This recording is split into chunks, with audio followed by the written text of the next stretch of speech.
మేము బలిపురం మండలం కోపరపాలెం నుంచి. ఇక్కడ సిద్ధం సభ జరుగుతుంది కదా, ఇక్కడ చూడగానే మీకు ఏమనిపిస్తుంది, ఎలా ఉందంటుంది? బ్రహ్మాండంగా ఉంది. అంత జనం కూడా సమీకరణ బాగుంది.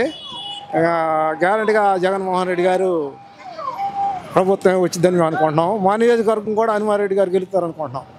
బీజేపీ కూడా వస్తుందిగా కలిసి. బీజేపీ కలిసి వచ్చినా ఎవరు కలిసి వచ్చినా అది ఏం లేదు, అది ఏం లేదు.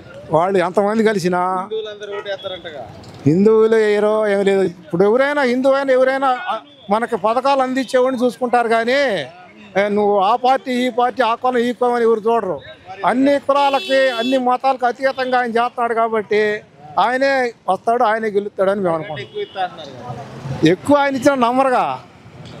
అది చంద్రబాబు గారు ఇంతకంటే ఇంకా మేము బాగా అభివృద్ధి చేస్తాం, బాగా పరిపాలన ఇంకా 14 ఏళ్ళు నేను చేశాను అంటున్నాడు.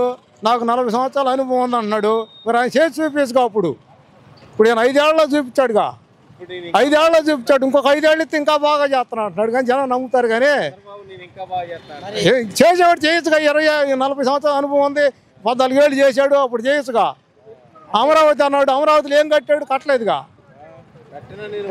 ఈసారి వైసీపీ ప్రభుత్వం వచ్చేసరికి ఏం చేయలేకపోతుంది, నేమంటే ఇంకా బాగా డెవలప్. ఇప్పుడు ఆయన 5 సంవత్సరాలు ఏం చేశాడు? ఆడ ఏదో తాత్కాలిక 4 బిల్డింగ్లు కట్టాడు, అయిపోయింది.